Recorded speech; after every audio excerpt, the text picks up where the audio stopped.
Gloria a Jesucristo, aleluya. Amados, Dios les bendiga a todos. ¿Quién vive? Y a su nombre, gloria a nuestro Dios, aleluya. Sean todos bienvenidos a la casa del Señor, nos alegramos mucho de verles en este lugar. Saludo a las personas que vienen por primera o segunda vez, nos alegramos mucho de que hayan sacado este tiempo para venir a estar en comunión con el Señor. Nosotros, como cristianos evangélicos, alabamos y glorificamos al Dios Todopoderoso y también enseñamos su bendita palabra. Un saludo también para todos los hermanos y amigos que están participando a través de nuestro canal en YouTube, Refugio para el Alma TV. Que Dios bendiga mucho sus vidas donde quiera que se encuentren, aleluya. Voy a invitarles, amados, a que estén puestos en pie y abran sus Biblias en el Evangelio según San Juan, en el capítulo 15.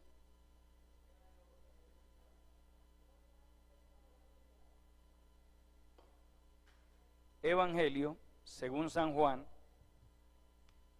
capítulo 15.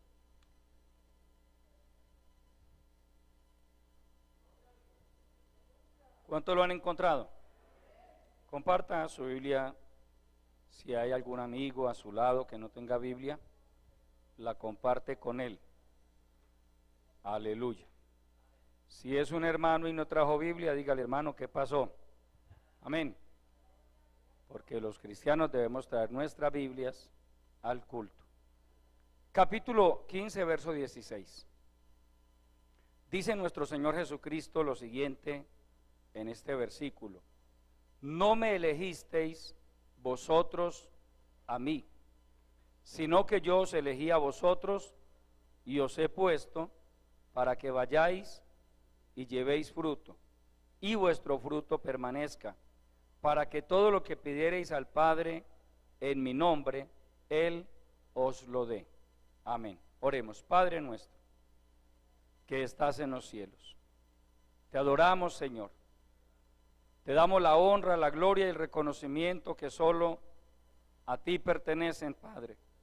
Muchas gracias por este momento en el que nos permites estar aquí en tu casa, Señor, para adorarte, para exaltar tu grandeza y también para ser enseñados e instruidos a través de tu bendita palabra. Bendice a tu pueblo, Señor, a todo este pueblo precioso, a quienes están aquí presentes y a quienes están participando del culto también a través del canal Refugio para el Alma. Háblanos a través de tu palabra, que a través de ella seamos edificados, bendecidos, ministrados y fortalecidos, Señor. Ayúdanos a ser cada día mejores cristianos. Enséñanos a amarte y a servirte de todo corazón, Padre, te lo pedimos en el nombre de Jesucristo. Padre, mi vida la pongo en tus manos. Te suplico que me des la gracia, la sabiduría y la unción suficientes para compartir la enseñanza de tu palabra y que la misma produzca bendición en medio de tu pueblo, Padre. En el nombre poderoso de Jesucristo te lo pedimos y te damos gracias. Amén, aleluya. Tomen asiento, mis amados hermanos. Gloria a Jesucristo. El Señor nos ha elegido para que demos fruto. Ese es el tema que Él me ha regalado para compartirles en esta preciosa tarde. El Señor nos ha elegido para que demos fruto.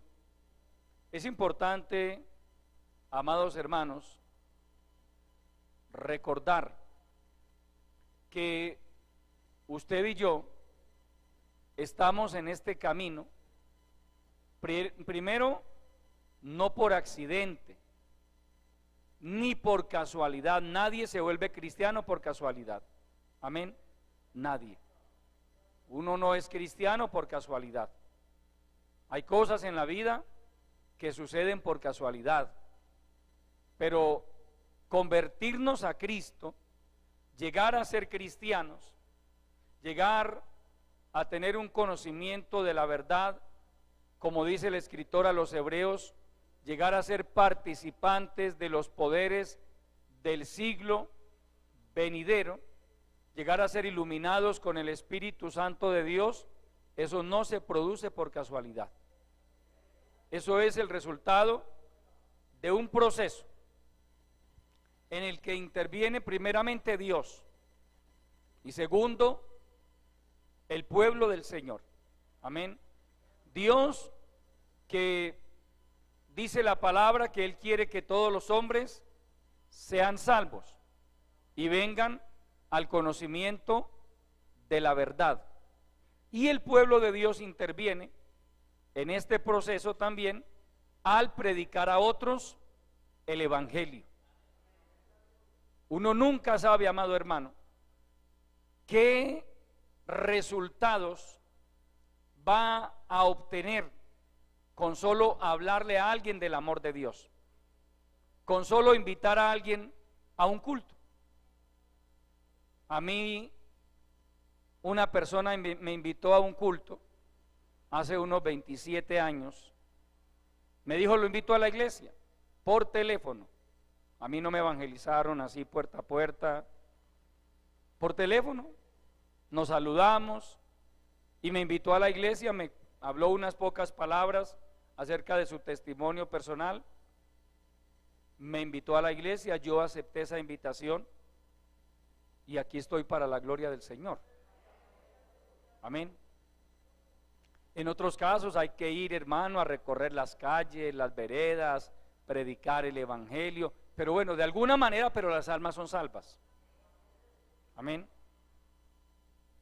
Esta semana, ayer precisamente, en San Andrés de Cuerquia, nuestros hermanos tuvieron el privilegio de bautizar 4 personas, hermanos. Eso es una victoria muy grande. Es que San Andrés de Cuerquia no había obra hace algunos años. Y no son los únicos 4, allí ya hay una iglesia, hermano, para la gloria del Señor. Pero ayer precisamente bautizaron a 4. Me invitaron, pero por otro compromiso que tenía, pues no pude ir a bautizar a estas personas. Me hubiera gustado, por supuesto, pero no pude. Pero me gocé porque es que, hermano, hace años no había obra en ese lugar. Y un día, a través de un sentir, porque es que Dios trata de muchas maneras, hermano, un día pasé por San Andrés de Cuerquia, no fui a evangelizar a ese municipio, no conocía San Andrés de Cuerquia, simplemente pasé por ahí. Veníamos de una campaña evangelística en el municipio de Toledo y de regreso pasamos por San Andrés, porque de ida nos fuimos por San José de la Montaña. Y yo no conocía ese pueblito. Usted va por toda una pendiente, suba y sube, y de pronto a mano derecha un pueblito. Y estaba frío el día, entonces había neblina. Pregunté qué pueblo es este, me dijeron, y yo me vine con ese sentir en mi corazón. Qué bueno una iglesia en este lugar. Vine, motivé a los hermanos, oramos al Señor, y bueno, el resto es historia. Nuestro hermano Harry Palacio se dispuso a ir a trabajar, a empezar de cero. Allí fuimos un grupo de hermanos de la congregación, le instalamos 2 parlantes, un amplificador, le llevamos unas sillitas, y Dios lo bendiga, hasta luego. Allá lo dejamos. Si tiene llamado, allá prospera, y si no, sale derrotado. Pero ya se está demostrando que tiene llamado, hermano. Allí ya hay un precioso grupo de almas, hermano, que alaba al Señor. Amén. Entonces, mire, hermano, que no son casualidades, simplemente que hay momentos en que Dios pone un sentir, porque Dios tiene un propósito. Amén. Él llama, Él toca corazones, Él da una visión de trabajo. Ya nos corresponde a nosotros responder o no a ese llamado. Pero cuando el creyente responde a ese llamado, Dios nunca se quedará sin apoyar ese llamado, sin bendecir ese trabajo. Igual sucedió con San José de la Montaña. Ya hay una iglesia también en San José de la Montaña. Tienen ya una propiedad también para la gloria del Señor. Qué bueno, hermano. En San Roque también hay una preciosa iglesia. Pero detrás de todo ese proceso tiene que haber alguien que se disponga. Una iglesia no se forma sola, hermano. Un Campo Blanco no se forma solo. Allí en San Roque hay una iglesia para la gloria del Señor floreciente, pero años atrás tampoco había nada. Y un día Dios puso en mi corazón el sentir de ir a establecer la iglesia en ese lugar, pero había que llevar un obrero. Y entonces también puso en mi corazón el sentir de manifestarle a la hermana Doriela que yo sentía en mi corazón el deseo de enviarla allá a trabajar. ¿Está dispuesta? Ella estaba aquí en la comodidad de su hogar, con su familia. Ella no se fue por allá porque viviera varada, no. Pero se dispuso a ir. También de cero. También lo mismo, le llevamos unas banquitas de madera, un equipito de sonido, alquilamos un local pequeño, hicimos un culto o dos y hasta luego, Dios la bendiga. Amén. Hermano, el que tiene llamado allá florece, paga el precio, se humilla, y el que no, pues hasta ahora, gracias a Dios, no nos ha pasado. El que no, pues tendrá que llamar, hermano, por favor, manden por mí. Y bueno, por misericordia habrá que mandar por él, pero hasta el momento no hemos tenido que mandar por ninguno. Amén. ¿De qué nos habla eso, hermano? De que Dios no se equivoca cuando llama. Cuando Dios lo salvó a usted y cuando Dios me salvó a mí, Dios no se equivocó, hermano. Usted y yo no nacimos siendo salvos. Es más, la mayoría de nosotros nació en un hogar donde se practicaba el pecado en todas sus presentaciones: idolatría, brujería, inmoralidad, consumo de drogas, de alcohol, violencia intrafamiliar. Entonces, pues, no es por la cuna de donde vengamos, sino que un día Dios tocó a la puerta de su corazón y tocó a la puerta de mi corazón. Nos invitó a creer en Jesucristo, a obedecer su palabra. No entendíamos muchas cosas. Poco a poco comenzamos a entender tantas cosas. Yo no entendía muchas cosas del evangelio. Simplemente entendí el llamado que Dios me hizo cuando el predicador invitó a los amigos que estaban allí por primera vez si querían recibir a Cristo. Eso sí lo entendí yo, y yo levanté mi mano. A mí nadie me dijo levante la mano que usted va a ser pastor, levante la mano que... No, yo sentí en mi corazón, yo creo en Jesucristo, yo quiero recibir a Jesucristo como mi Salvador personal. Y ese es el comienzo, amado hermano, porque es que en esto de la salvación, hermano y amigo, debe haber reciprocidad. Dios llama, pero el hombre debe responder a ese llamado. El evangelio se predica.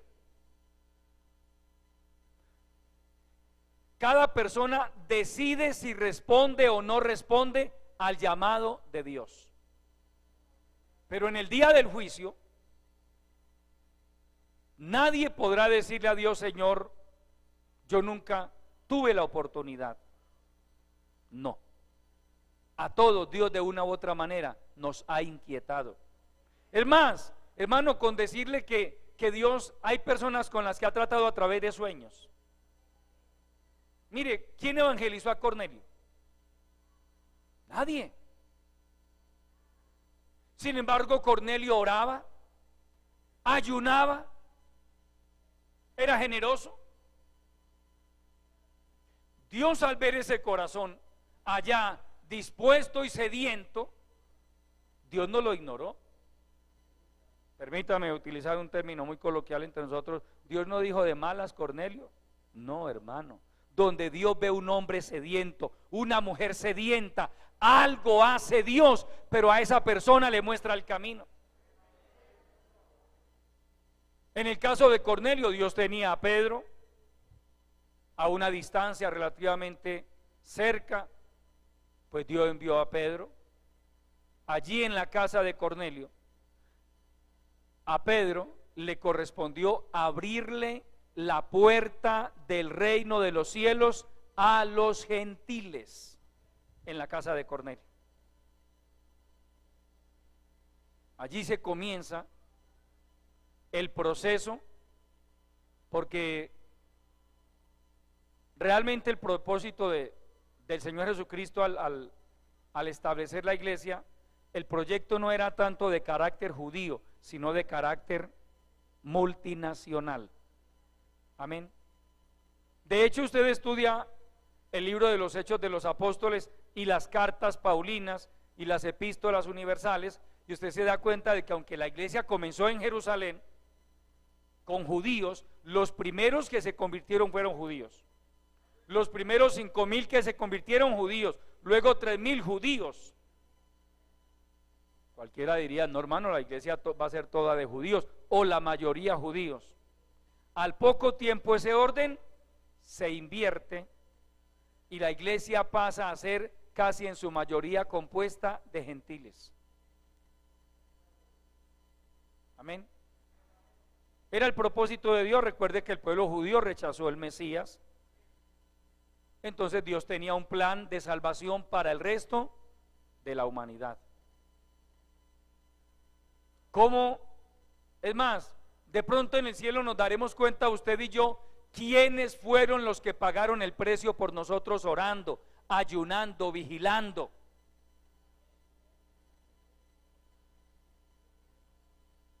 Amén. Alguien hay detrás de la salvación de su alma, amado hermano. Alguien oró, alguien ayunó, alguien clamó, alguien le pedía al Señor, salva las almas, ten misericordia de los habitantes de estos barrios, y ahí caímos usted y yo. Por allá a comienzos de la década de los 90, mi esposa y yo éramos novios y pasábamos por un lugar, y un día pasábamos, o dos, yo no sé cuánto, pero recuerdo que un localcito pequeñito, un garaje, y allá habían unos evangélicos cantando, y nosotros simplemente pasamos, miramos, y no, desentendidos por completo. Pero resulta que esos evangélicos oraban por nosotros, oraban por la salvación de las almas en todos esos barrios. Después fue que entendimos eso, hermano. La oración de esos hermanos nos alcanzó a nosotros. Orar no es en vano, amado hermano. Usted ora por las almas. Señor, salva las almas. Señor, ten misericordia de los habitantes de todos estos barrios. Usted no sabe en qué momento su oración alcanzará a otros. Porque, ¿por qué le digo yo que esos hermanos eran los que oraban por nosotros? Porque la persona que me habló a mí de Cristo era familiar de la esposa del líder que estaba en ese lugar. Yo no sabía eso, después lo entendí. ¿Sí ve? Entonces, esa es la dinámica, amado hermano, de la obra del Señor. Primero, repito y enfatizo, que usted y yo hoy seamos salvos no es una casualidad. No es una casualidad. Dios tiene un propósito con su vida, tiene un propósito con mi vida. No crea que usted y yo resultamos en una iglesia alabando a Dios y glorificando a Dios y luego bautizándonos, y Dios de pronto ve, ¿y este de dónde apareció? ¿Quién es este? No, hermano, no. Antes que nacieses te conocí, dice el Señor.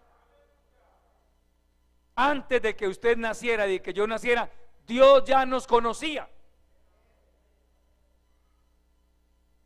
Lo que usted y yo ignorábamos era que Él nos amaba y que tenía planes y propósitos con nuestras vidas. Eso lo ignorábamos nosotros. ¿Qué se necesita para que Dios pueda llevar a cabo los planes y propósitos que tenga con una persona? Que esta persona, aquella persona, usted, el de allí, el de allá, abra su corazón a Dios. ¿Qué se iba a imaginar Saulo de Tarso? El líder de la persecución, de la primera persecución que padeció la iglesia. Es que Saulo mismo dice: yo fui y le pedí cartas a los sumos sacerdotes. Denme cartas de autorización para yo ir de ciudad en ciudad. Y cualquiera que yo vea de ese camino, en ese tiempo no se les llamaba cristianos, los del camino se les decía. Cualquiera que yo vea de esa secta de los del camino, que yo lo pueda traer a Jerusalén, con autoridad de los sacerdotes. Hermano, le dieron autoridad. Pablo soñaba, fue de los primeros que soñó con exterminar ese grupo de hombres y mujeres llamado la Iglesia de Cristo. Y él testifica: ocupado en esto estaba yo. Era mi anhelo, era mi sueño, era mi obsesión. Él mismo dice: yo forcé a muchos de ellos a blasfemar, es decir, los torturó. Y dice: y cuando mataron a algunos de ellos, yo di mi voto. ¿Cuándo se iba a imaginar Saulo de Tarso que él luego iba a predicar esa fe que perseguía? Uno nunca se imagina, hermano. Yo nunca me imaginé jamás llegar a predicar el evangelio. Es que a mí no me gustaba el evangelio. A mí me caían mal los cristianos, hermano. ¿Cuándo se va uno a imaginar? No. A mí los cristianos no me caían bien. Y un día Dios trata con mi vida como trató con la suya, y aquí estamos. Hoy no solo creemos en Él, sino que hablamos de Él, predicamos su palabra, ayudamos a otros a dar esos primeros pasos, porque hoy usted y yo, por la gracia del Señor, podemos ser formadores de discípulos. Usted puede, si se lo propone, amado hermano, porque la comisión dice es: id y haced discípulos. La Biblia no dice tanto id y entregar tratados, aunque hace parte de evangelizar, pero a veces creemos que con entregar un tratado, Cristo le ama, Cristo le ama, Cristo le ama, ya. No, hermano, un tratado no hace discípulo a nadie. Es preferible que usted se enfoque en una, en dos personas y comience a enseñarle la palabra, a visitarlo. Ese proceso se conoce como el proceso de consolidación. Usted va y le enseña la palabra, lo visita, ora por él, ora por ella, ora por esa familia. Y cada que va, Dios lo bendiga. ¿Cómo está? ¿Cómo le ha ido? Le deja tareitas de la Biblia. Acostúmbrese, hermano, usted que visita, usted que enseña doctrina, déjele tareitas a los recién convertidos. Póngalo a estudiar la Biblia, póngalo a estudiar Génesis, San Juan, Salmos. No lo ponga a estudiar Apocalipsis. Amén. Pero sí el libro de Génesis. Es el primer libro que yo le recomiendo a toda persona nueva. Y enséñele la palabra. Enséñele a manejar la Biblia, enséñele a orar. Usted no sabe, hermano, qué va a hacer Dios con esa persona. Amén. Usted nunca sabe, uno nunca alcanza a dimensionar. Permítame, hacia manera de testimonio, la hermana Dorila Ríos, todos la conocemos, es una bendición, pero ella no fue fácil de evangelizar. Amén. Ella era un poco así, más bien como, no les voy a contar muchos detalles porque ustedes van y le cuentan a ella y ella se enoja conmigo. Pero nosotros, que mi esposa y yo, que estuvimos ahí al lado de esa familia, porque los conocemos hace muchos años ya por la misericordia de Dios, ella no fue fácil. De los miembros de esa familia, ella era de las más difíciles. Mi esposa y yo nunca nos imaginamos que ella iba a ser una obrera del Señor. Jamás, yo no me lo imaginé. Uno se equivoca tanto, hermano, en cambio otros uno se los imagina. Yo le he dicho a mi esposa, aquella pareja, para mí van a ser pastores, y al tiempo se desubican todos. Dios permite que nosotros nos equivoquemos, hermano. Es decir, lo mismo que a Samuel le pasó, hermano, uno dice, ese es el ungido de Jehová, porque como uno mira es la apariencia. Ha habido personas y han pasado personas por esta iglesia que yo en mi corazón llegué a pensar, van a ser una bendición. Es más, creo que van a ser pastores. No, pasó el tiempo y el globo se desinfló. En cambio otros que uno ni se imagina, hermano. Por eso uno no puede descalificar a no, este no, aquel, no, hermano. Deje a Dios que él haga su trabajo. Usted y yo predicamos la palabra, enseñamos la palabra, y Dios se encarga, porque mire lo que él dice aquí, no me elegisteis vosotros a mí, sino que yo os elegí a vosotros. Yo os elegí a vosotros. Eso tiene que ver con la gracia de Dios, con su misericordia, con su bondad. Él nos elige. Él, en la medida en que usted le entrega su corazón y su vida, Él comienza a trabajar en cada uno de nosotros. Nos va llenando de su gracia, va colocando amor en nuestros corazones por su obra. Por eso muchos cristianos comienzan a involucrarse en grupos de evangelismo, en el servicio en la iglesia. Así empieza uno, hermano. Yo también supe lo que fue lavar un baño, lo que fue hacerle aseo a un templo. Yo también supe lo que fue eso, amado hermano. Todos empezamos de abajo, de cero. Yo también, hermano, muchos tiempos, años, quizá años, porque el lugar donde nos congregamos era relativamente pequeño y se llenaba los domingos. Y a nosotros, los líderes de la congregación, nos tocaba quedarnos afuera en el patio para ceder nuestros puestos a las personas nuevas que llegaban. Durante años hicimos eso, con amor, con gozo, con alegría. Ayudamos a la consolidación de esa iglesia, ayudamos en el programa evangelístico, gloria al Señor. Uno no puede aspirar, hermano, a mañana o pasado ser un líder o un pastor de mucha bendición si primero no se unta, hermano.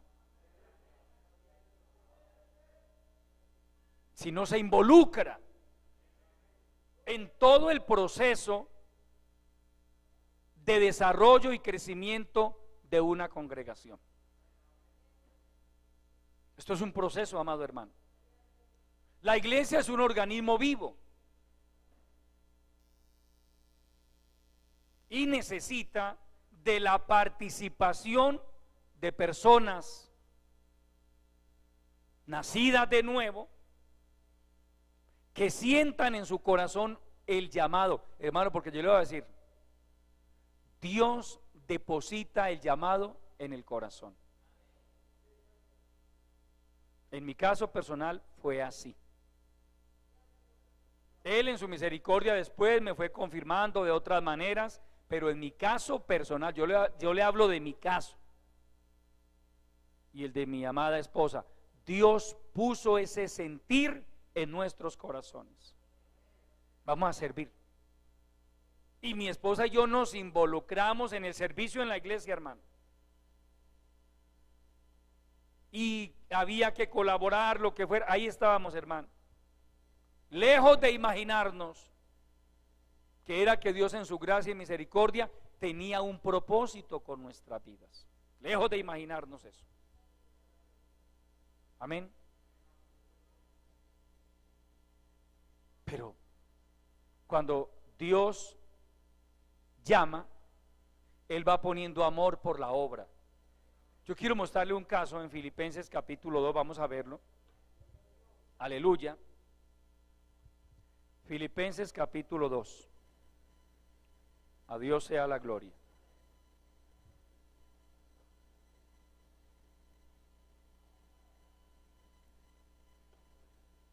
Leamos desde el verso 19 hasta el 22. Mira lo que dice Pablo. Espero en el Señor Jesús, enviaros pronto a Timoteo, para que yo también esté de buen ánimo al saber de vuestro estado. Mire lo que dice el verso 20. Pues a ninguno tengo del mismo ánimo, y que tan sinceramente se interese por vosotros, porque todos buscan lo suyo propio, no lo que es de Cristo Jesús. Pero ya conocéis los méritos de Él, que como hijo a padre ha servido conmigo en el Evangelio. Pare ahí, amado hermano. ¿Cuánta gente, hermano, giraría en torno a la vida del ministerio de Pablo? Usted puede imaginarse cientos de personas. Amén. Y es más, la Biblia habla de otros colaboradores de Pablo: Tito, Epafrodito, Apolos. Pero Pablo dice de Timoteo: a ninguno tengo del mismo ánimo, de la misma disposición. Oiga, que se interese tanto por vosotros. Timoteo, hermano, se entregó a la causa de Cristo de todo corazón.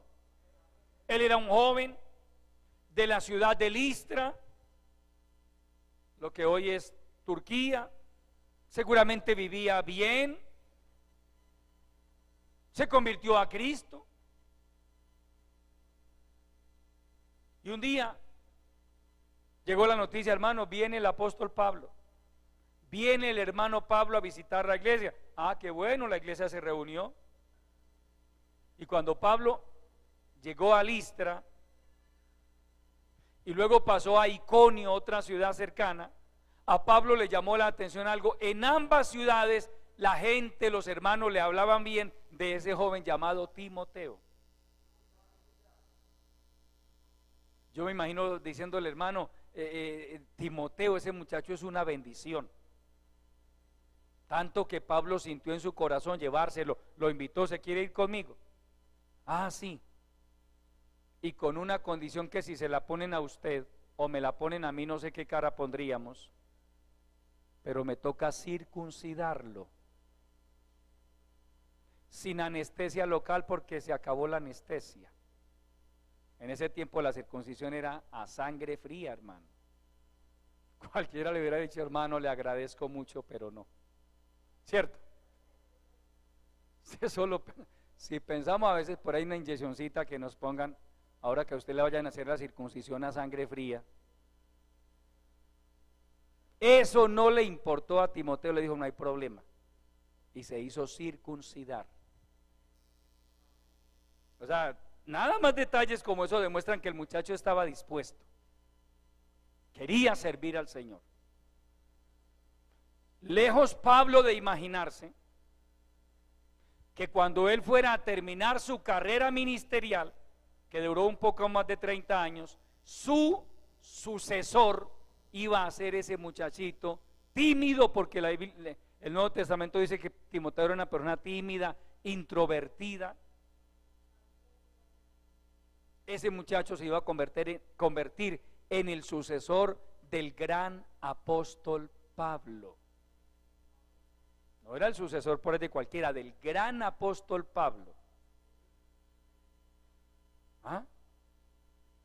Pero me llama la atención que Pablo dice: a ninguno tengo del mismo ánimo y que tanto se interese por vosotros, es decir, por los hermanos de Filipos y por la obra en general.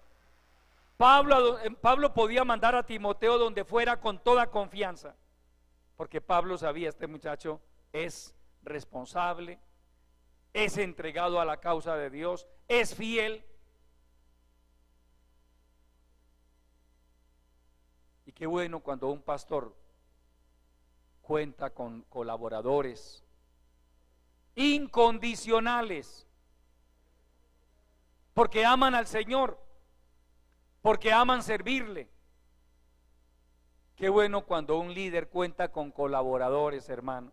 Uno como líder anhela tener buenos colaboradores.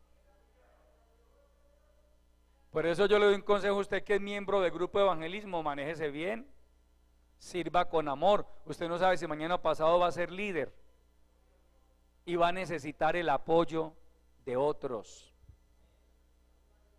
Pero permítame ponerle un ejemplo. Si yo soy miembro de este grupo, el grupo fulano de tal, el grupo 1, el grupo 2, en mi caso éramos miembros del grupo 2 en la iglesia donde nos convertimos, y yo me dedico a amargarle la vida al líder, a ponerle problemas al líder, porque hay gente que se dedica a eso, hermano. Hermano, esa empanada, a mí no me gusta eso está mal, esto, a mí no me gusta evangelizar así, a mí no me gusta. ¿Y qué tal que Dios, solo para ponerlo a usted a probar de eso mismo, permita que lo nombren de líder? ¿Cómo cree que le va a ir?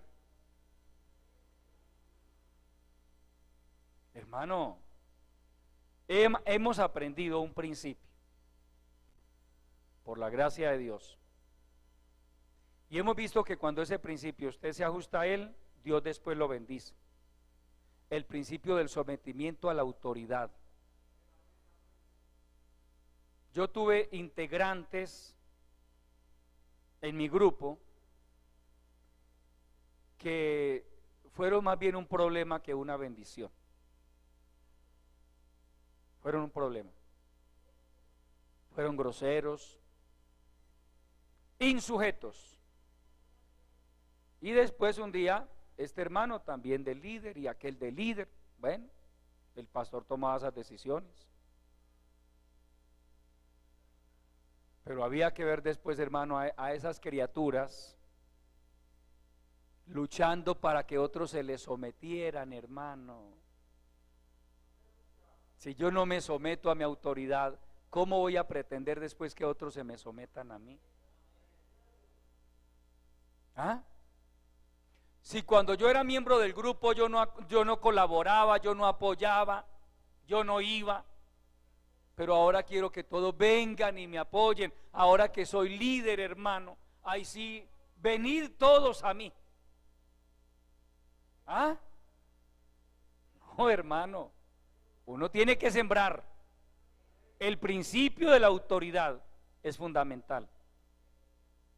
Cuando yo sé reconocer mi autoridad y lo apoyo, yo no soy un problema para él. Porque es, hermano, que hay gente que se dedica a complicarle la vida al líder o al pastor. Nosotros hemos experimentado eso y lo hemos vivido en carne propia y lo hemos sufrido también, hermano. Hay gente que dice que ama a Dios, hermano, por sobre todas las cosas, pero si me puedo llevar a este pastor por delante, me lo llevo, hermano. Si puedo acabar con este pastor, lo acabo, pero yo amo a Dios. Así hay gente, hermano. Es tremendo, es tremendo. Pero, hermano, uno después se da cuenta, hermano, Dios se desagrada de esas personas. Si usted quiere agradar a Dios, hermano, y le quiere servir de todo corazón donde Dios lo haya puesto, apoye, colabore, hágalo con amor. No se dedique a complicarle la vida a su líder, que Dios se puede desagradar de eso. Apoye con amor, con gozo, con alegría. Usted no sabe, hermano, qué propósitos tenga Dios con su vida. Es que hay cosas que a usted y a mí jamás se nos pasan por la mente, hermano. Jamás, jamás. Yo jamás pensé ser pastor, porque como le digo, no me gustaban los cristianos.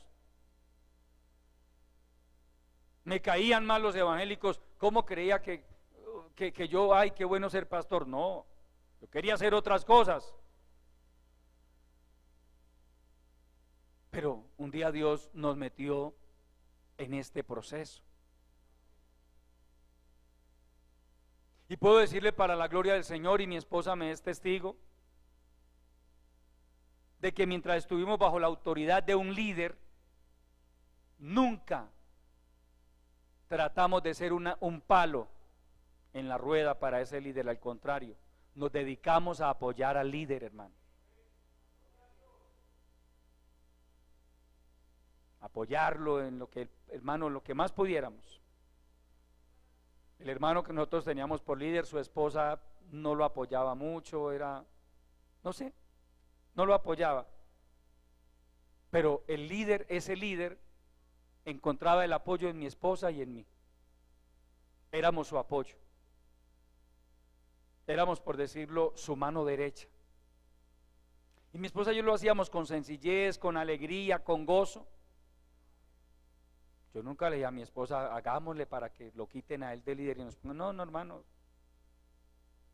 Bien nuevos que estábamos en el evangelio, eso no se nos pasaba por la mente. Es que estábamos muy nuevos. Nosotros llegamos a ser líderes, yo creo que no teníamos 2 años de convertidos cuando Dios nos metió en ese trabajo, hermano. Pero primero fuimos miembros de un grupo de evangelismo. Y mientras estuvimos allí apoyamos al líder de todo corazón, hermano. Y uno entiende eso. Usted siembra y después recoge. ¿Quiere que le vaya bien en la vida? Siembre, haga lo bueno, sirva con amor. Alguna vez escuché de alguien que ya no está en la obra, pero escuché que se quejó por ahí y dijo que la gente que él estaba pastoreando eran unos rebeldes que no se le sometían. Pero es que yo conocí a esa persona, hermano, y no es que fuera muy sujeto que digamos. Pero ahora sí necesito que todos se me sujeten a mí.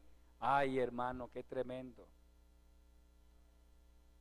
Si usted es insujeto, y por esas cosas de la vida, hermano, porque es que si el Señor Jesucristo puso a Judas a guardar la plata, que era un ladrón, ¿por qué no puede poner uno de esos que hay en las iglesias, así todos desordenados, insujetos? ¿Por qué no lo puede poner el Señor de líder y hasta de pastor lo puede poner el Señor? Solo para que pruebe y sepa lo que es eso.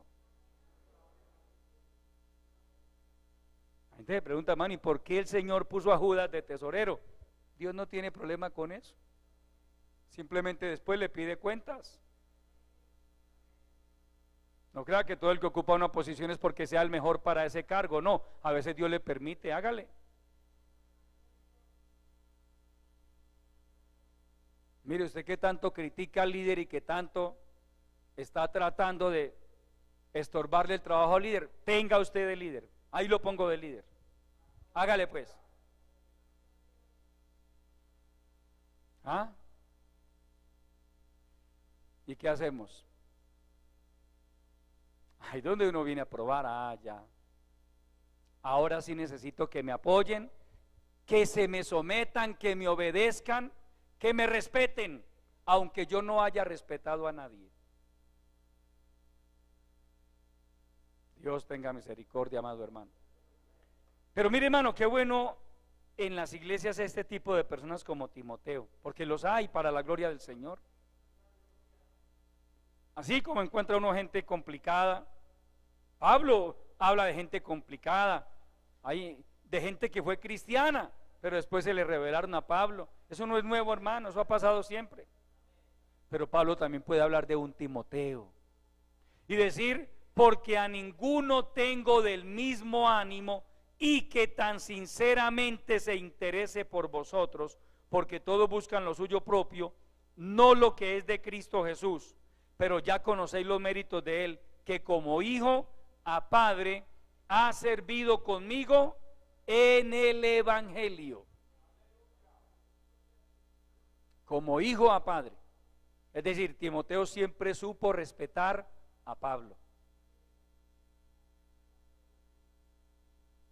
Y qué bueno, hermano, cuando en las iglesias se levantan esos Timoteos, esos hermanos, esas hermanas abnegados, abnegadas, que de todo corazón, hermano, se ponen en las manos del Señor a servir en lo que haya que hacer.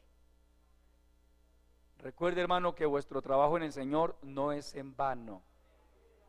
El Señor no es injusto para olvidar vuestro trabajo y la obra de amor que habéis mostrado hacia los santos, habiéndoles servido y sirviéndoles aún. Dios recompensa el trabajo, hermano. Mire, a Timoteo Dios le recompensó, y así por el estilo. Pero entonces mire que el Señor nos dice: ustedes no me eligieron a mí, yo los elegí a ustedes para que vayan y lleven fruto. Cada creyente debería interesarse y preguntarse: ¿para qué me puso el Señor en esta iglesia? Ahora que ya el Espíritu Santo ha ido ampliando su visión, que usted entiende tantas cosas que antes no entendía, ¿no cree que sería bueno comenzar a hacerse esa pregunta y hacérsela al Señor? Señor, ¿con qué propósito me pusiste en esta iglesia? Porque Dios lo hubiera podido poner en otra, pero por su gracia y misericordia le permitió estar aquí. ¿Con qué propósito, Señor, me pusiste en este lugar? Ya entiende, ya usted quizá ya entiende que el Señor lo salvó. Usted es un hombre salvo y una mujer que ha sido salva. El paso siguiente es entender para qué Dios me puso en este lugar. Al nombre de Cristo. Yo no me convertí en la iglesia de donde salimos a servir al Señor, me convertí en otro lugar. Entre comillas, podríamos decir, era mejor iglesia el otro lugar, entre comillas. Pero a Dios le plació ubicarnos en un lugar, en una iglesia que apenas empezaba, un grupito pequeño, paredes de ladrillo sin revocar, todo ahí un poco regular, como empieza todo proyecto de iglesia. Y allí nos puso el Señor. Uno después entiende tantas cosas, por qué Dios lo pone aquí y no lo pone allá. En ese lugar sencillo, Dios nos puso y nos formó.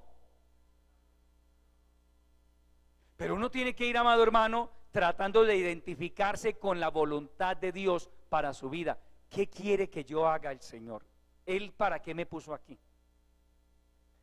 Y usted debería orar a Dios de esa manera. Señor, primero, un buen creyente todos los días le da gracias a Dios por la salvación de su alma. ¿O no? Yo no sé si usted vive agradecido con el Señor por haberlo salvado. Yo vivo agradecido con el Señor porque Él me salvó, hermano. Es que yo podría estar en el infierno hace muchos años, hermano. En el año 91, les conté hace algún tiempo, en Bogotá me pusieron una pistola en la cabeza. Yo nunca fui un delincuente, nunca fui un atracador, nunca fumé marihuana siquiera. Y un día iba por una calle a las 10 de la noche y venía una moto, dobló una moto a la esquina, me pusieron un revólver quieto. El de atrás, el parillero, me puso un revólver. Se acercaron un poquito y dijo: ese no es, y siguieron. Y en el año 94 me vi aquí en Medellín tirado en el piso con una pistola aquí en la cabeza también. Aquí en la cabeza. Esa sí me la pusieron aquí en la cabeza y me dieron: tírese al piso. Y esa noche murió una persona que estaba conmigo ahí. Otra resultó herida. Yo hubiera podido morir esa noche también. Hoy entiendo, porque en ese momento yo no lo entendía, que si yo hubiera muerto en esa noche, hermano, yo llevaría más de 25 años en el infierno, hermano. ¿Ah? Es que yo no era salvo para ese momento. Para el día en que a mí me pusieron una pistola aquí en la cabeza, yo no era salvo todavía. Entonces, esa noche, año 93, corrijo, fue en el 93, a mediados del 93. Yo esa noche me hubiera ido al infierno, amado hermano. ¿Era un delincuente? No. ¿Era un criminal? No. Pero sí había pecado ya lo necesario para irse al infierno. Amén. Cuando uno entiende, porque eso es importante que usted lo entienda, hermano, que Dios lo libró de ir a la condenación eterna y que le mostró el camino de la salvación, uno aprende a amar la salvación de su alma. Uno aprende a valorar la misericordia de Dios. Creyente que no valore la salvación de su alma es porque quizá ni es salvo todavía. Pero un buen creyente valora la salvación de su alma, ama la salvación de su alma, sabe lo que es la salvación. Cuando yo tengo eso claro, entonces el paso a seguir es: Señor, ¿en qué quieres que yo te sirva? Tú me elegiste a mí, pero el Señor no lo eligió a usted para que fuera el niño lindo de la iglesia, la niña bonita de la iglesia. La Biblia nos dice que Él nos eligió para que llevemos fruto. Es decir, Dios no espera que usted y yo seamos un vegetal en la iglesia. Para que llevemos fruto. ¿Para qué siembra un campesino aguacates, naranjos, limones y otros árboles? Para que lleven fruto. Amén. Es para eso. Para que lleven fruto. Hay plantas ornamentales también, pero el Señor no vino a plantar árboles ornamentales, sino árboles que lleven fruto. No me elegisteis vosotros a mí, sino que yo os elegí a vosotros y os he puesto para que vayáis y llevéis fruto y vuestro fruto permanezca. Entonces la pregunta es: ¿qué estamos haciendo nosotros o qué podemos hacer para que podamos dar fruto para Dios? En todas las áreas. Porque fruto para Dios, hermano, no se da únicamente cuando evangelizamos. Hace parte del fruto, pero no es en la única área. Porque hay gente que evangeliza y está descarriada. ¿Usted sabía eso? Hay gente que evangeliza, hermano, y es más, son corrompidos, pero evangelizan. Dios no se agrada de eso. Si usted va a la palabra, Romanos capítulo 6, aleluya. Cristo vive para siempre. Romanos capítulo 6.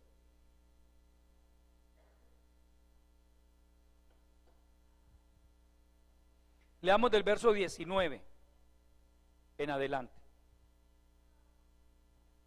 Hablo como humano, por vuestra humana debilidad, que así como para iniquidad presentasteis vuestros miembros para servir a la inmundicia, es decir, cuando éramos inconversos, y a la iniquidad, así ahora, para santificación, presentad vuestros miembros para servir a la justicia.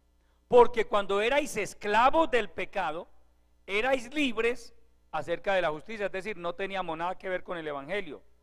Verso 21, pero ¿qué fruto teníais de aquellas cosas de las cuales ahora os avergonzáis? Porque el fin de ellas es muerte. Mas ahora que habéis sido libertados del pecado y hechos siervos de Dios, tenéis por fruto la santificación, y como fin la vida eterna. Mire, hermano, que en ambos casos Pablo habla de un fruto. Él dice, a ver, muéstreme qué fruto tiene el que se revuelca en el pecado, el que es un borracho, un adúltero, un idólatra. ¿Qué fruto tiene? Pues sí hay frutos, pero no buenos, porque el pecado también produce frutos: hogares destruidos, vidas arruinadas, amén, hijos en las drogas, en el sicariato, en el homosexualismo, en la prostitución. Esos son los frutos del pecado. Pero él dice en el verso 22, mas ahora que habéis sido libertados del pecado y hechos siervos de Dios, tenéis por vuestro fruto, mire el primer fruto, la santificación, y como fin la vida eterna.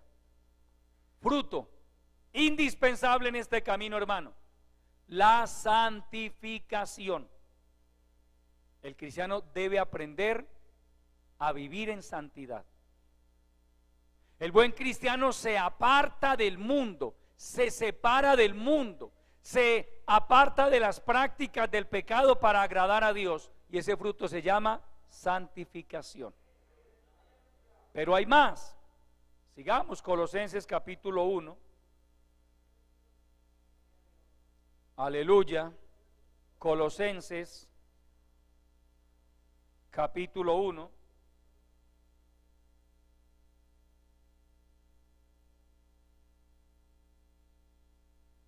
Versículos 9 y 10.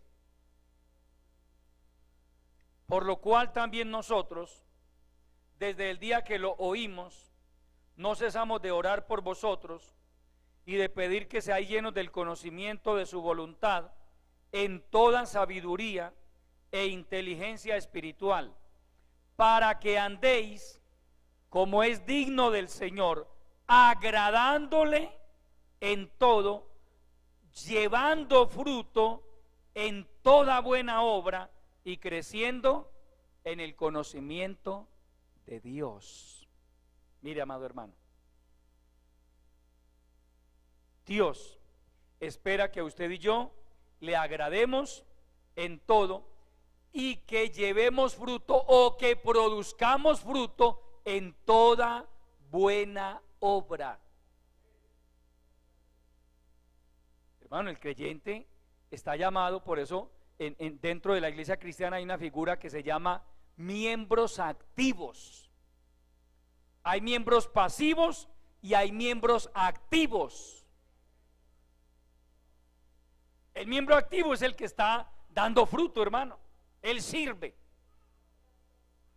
Como dice Pablo en Romanos, así como antes presentábamos nuestros miembros para la inmundicia, para el pecado, pues ahora presentémoslos, pongámoslos en las manos de Dios. Amén. Entonces el buen cristiano se involucra en la obra de Dios de una u otra manera, apoya, sirve, llevando fruto en toda buena obra. Cuando usted y yo nos involucramos en la obra del Señor, contribuimos al avance y al desarrollo de la iglesia de Cristo. Recuerde, la iglesia no es del pastor. Nunca hable usted de la iglesia del hermano Pedro, porque el hermano Pedro no tiene iglesia. Usted puede hablar de la familia del hermano Pedro, pero no de la iglesia del pastor Pedro. Hay gente que dice, hermano, la iglesia del pastor Pedro. Yo no sé quién me escrituró a mí una iglesia, pero yo no tengo iglesia. Amén. La iglesia es de Cristo. Diferente es decir la iglesia que pastorea el hermano Pedro. Bueno, gloria a Dios. ¿Por qué la pastoreo? Por la gracia del Señor, no porque sea mi iglesia.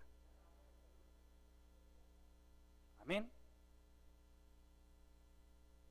Entonces, en esta congregación donde Dios nos tiene, en la congregación donde un día estuvimos nuestros primeros años de cristianos, allí para la gloria del Señor también pudimos, mi esposa y yo, dar fruto. allí apoyamos la congregación, servimos con amor, tratamos de ser un apoyo para nuestros pastores. Amén. Y el día que Dios nos llamó a servir en su obra, pues bueno, vamos a dedicarnos a este trabajo y aquí vamos con la ayuda del Dios Todopoderoso. Pero la idea es siempre llevar fruto, producir fruto. Que yo no vaya de mal en peor, que usted no vaya de mal en peor, sino, hermano, avanzando, creciendo, mejorando, madurando. Es triste cuando uno ve a un creyente, hermano, de mal en peor. Como dice Dios a través del profeta Jeremías, hermano, en las iglesias hay creyentes evangélicos cangrejos. Van es hacia atrás y no hacia adelante. Dios no lo llamó a usted a ir hacia atrás, amado hermano. Dios lo llamó a ir hacia adelante. Hacia adelante. No se detenga, hermano. No se deje afectar por las circunstancias, que me miraron, que hablaron de mí, que por ahí están diciendo. Déjelos que digan eso, hermano. Usted siga adelante con la ayuda del Dios Todopoderoso. Que su deber y mi deber es dar fruto para Dios, producir fruto para Dios. A nivel personal, a nivel espiritual, como miembro de iglesia, yo puedo fructificar en una congregación para la gloria de Dios. Y que vuestro fruto permanezca. Hermano, un día usted y yo vamos a estar en el cielo. ¿Usted cree eso o no? Claro, hermano. No diga si Dios quiere, como algunos me dijo por ahí, no, hermano, yo soy salvo si Dios quiere. No, usted es salvo porque es que Dios ya lo salvó. Alguien alguna vez me decía, no, pues yo pues voy al cielo o al infierno, depende de lo que Dios quiera. No, Dios no quiere que yo vaya para el infierno. Dios me salvó, yo soy salvo. Yo no ando mirando a ver si de pronto el Señor me salva. Yo soy salvo. Usted es salvo si ha creído en Jesucristo de todo corazón. Usted es salvo. Esa salvación, esa obra que Dios hizo en usted y en mi vida, debe producir frutos. Dios no lo llamó a usted ni me llamó a mí a que seamos porcelanas en la iglesia, a que adornemos la iglesia. No, hermano, no, la iglesia no necesita adornos. La iglesia necesita gente fiel, gente que ame a Dios, gente que se involucre en el avance y en el desarrollo de la iglesia. Amén. Gente que crea a Dios, gente que crea que en este camino el que llama es Dios, el que levanta es Dios, el que capacita es Dios, el que bautiza con Espíritu Santo y fuego es Dios, el que da poder es Dios, el que abre puertas es Dios. Y a quien tenemos que darle cuentas es a Dios. ¿Cuánta gente dice, no, hermano, yo no sirvo por esto, por aquello? El pastor una vez me regañó, entonces ya yo no sirvo por eso. Hay gente que no me puede regañar. Ellos son tan especiales que no los puede regañar el pastor ni nadie. Y yo voy a la Biblia y usted lee la epístola de Gálatas, del apóstol Pablo a los Gálatas, y hermano, permítame utilizar un término así un poco familiar entre nosotros como paisas. Pablo le pegó una levantada a Pedro, hermano, una estregada a Pedro, al que le habían entregado las llaves del reino de los cielos, hermano. Cualquiera hubiera podido decir, ¿y quién es ese aparecido para que regañe al apóstol Pablo? Pablo dijo, lo reprendí duramente porque era digno de condenar. La actitud de él, porque Pedro había caído en una actitud de hipocresía. Pablo dice, yo lo reprendí duramente. Y usted ve a Pedro sacando la espada, yo veo a Pedro calladito. Yo imagino a Pedro agachando la cabeza, qué vergüenza. Que este hermano que está más nuevo que yo, que no anduvo con el Señor Jesucristo, y él tenga que reprenderme a mí. Yo imagino que Pedro después le dio gracias a Pablo, hermano Pablo, gracias. Pero cuánto evangélico en las iglesias anda resentido y no vuelvo a servir. Vamos a ver quién vuelve a tocar ahí. Si yo no vuelvo a tocar, ¿quién toca? Vamos a ver cómo quedan. ¿Cómo quedan? ¿Quedamos con el Señor? ¿Seguimos con el Señor? No vuelvo a colaborar porque me regañaron. Los intocables, habría que meterlos en el grupo de los intocables,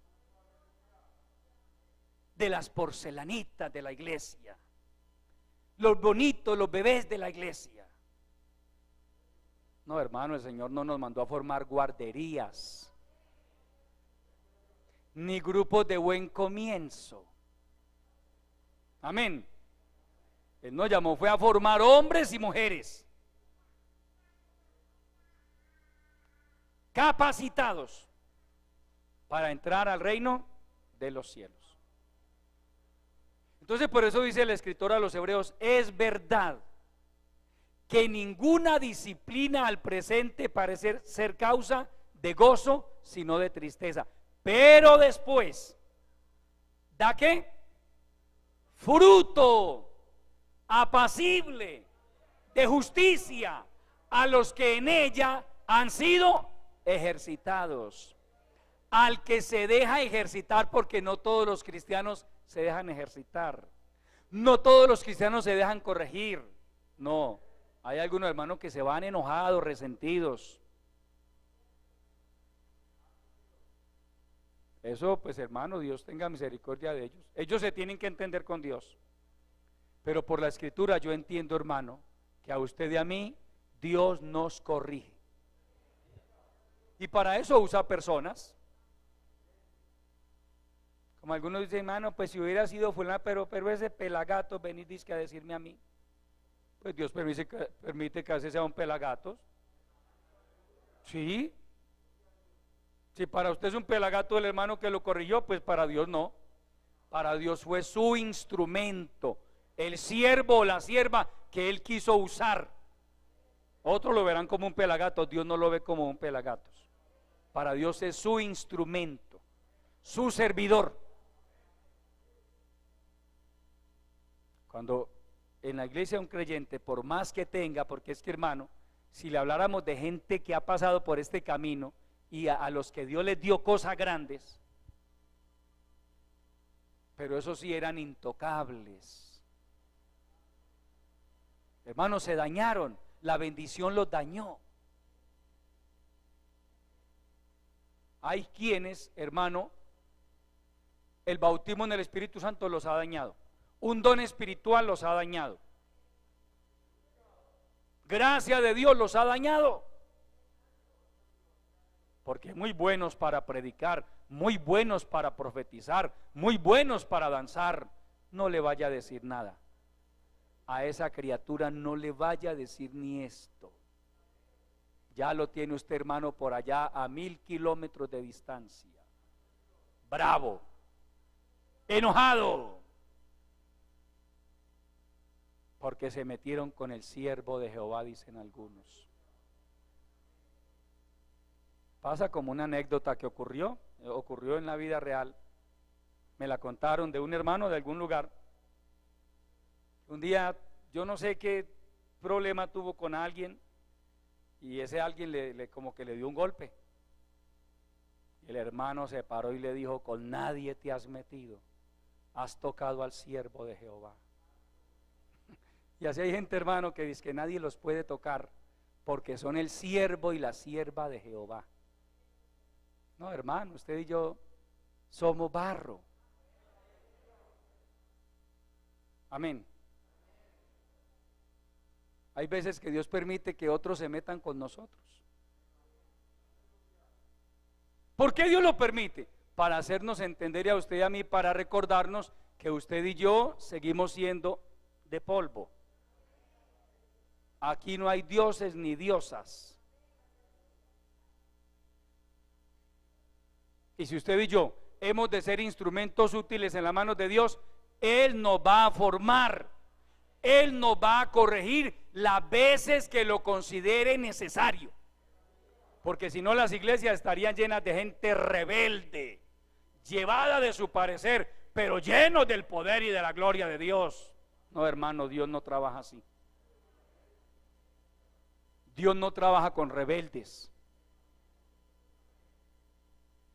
Cuando alguien se llena de soberbia y de prepotencia, hermano, al poco tiempo Dios sale de él, por más grandecito que se crea. Entonces, por eso la disciplina. Como el Señor quiere que usted y yo llevemos fruto, que produzcamos fruto, por eso la disciplina, por eso la formación,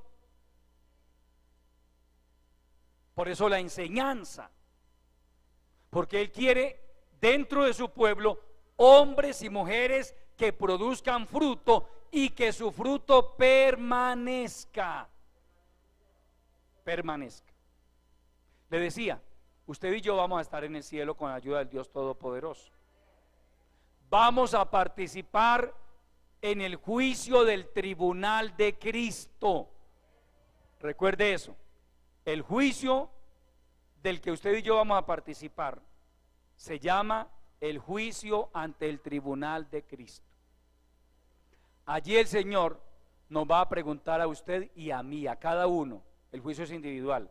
¿Qué hizo usted en mi obra? ¿Cuántas almas ganaste para mi reino?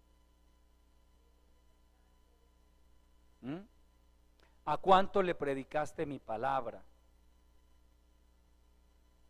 Él no le va a preguntar cuántos tamales vendió, eso no se va a mencionar allá. ¿Cuántas empanadas se comió para apoyarla? No, eso no, Dios no le va a preguntar eso. Es ¿qué hizo para engrandecer la obra del Señor? Acuérdate de engrandecer su obra, la cual contemplan ¿quién? Los hombres de afuera. Pero si por algo Dios nos va a pedir cuentas a usted y a mí, es por las almas, porque ese es el fruto que permanece. Las empanadas no permanecen, los tamales no permanecen. Amén. El fruto que permanece son las almas, para que llevéis fruto y vuestro fruto permanezca. Allá se sabrá cuántas almas entraron al reino de los cielos por su trabajo y por mi trabajo, amado hermano. Que Dios nos ayude, porque el Señor nos ha puesto a usted y a mí en este camino para que llevemos fruto y nuestro fruto permanezca. Póngase de pie, hermano, y demos gracias al Señor por su bendita palabra. Padre nuestro, te adoro, mi Señor. Mil gracias te doy por haberme permitido compartir tu palabra en este culto misionero. Gracias primeramente por habernos salvado, pero también por habernos incluido en el servicio dentro de tu bendita obra. Porque hemos aprendido, Señor, que a ti te podemos servir de muchas maneras, Señor. Que la iglesia es un organismo vivo que demanda de la participación de hombres y mujeres nacidos de nuevo y que te amen a ti por sobre todas las cosas. Danos amor por tu bendita obra. Danos amor por las almas perdidas. Haz de cada uno de nosotros, tus hijos, un vaso de honra, un instrumento de tu amor, un instrumento de tu poder, un instrumento de tu bendita palabra. Llénanos de tu gracia, úngenos con tu Santo Espíritu. Usa nuestras vidas para la gloria de tu nombre, Señor. que podamos ser instrumentos útiles en tus manos, que podamos ser columnas dentro de tu bendita obra, Padre, para que el día que debamos presentarnos delante de ti, no lleguemos con la mano vacía, Señor, sino que llevemos fruto que permanezca para la gloria de tu nombre. Padre, en el nombre de Jesucristo yo te lo pido y te doy muchas gracias. Amén. Aleluya, gloria al Señor. Recuerden, hermanos, la programación de esta semana, el día martes, culto de oración 6:30. Esta semana habrá 3 días de ayuno.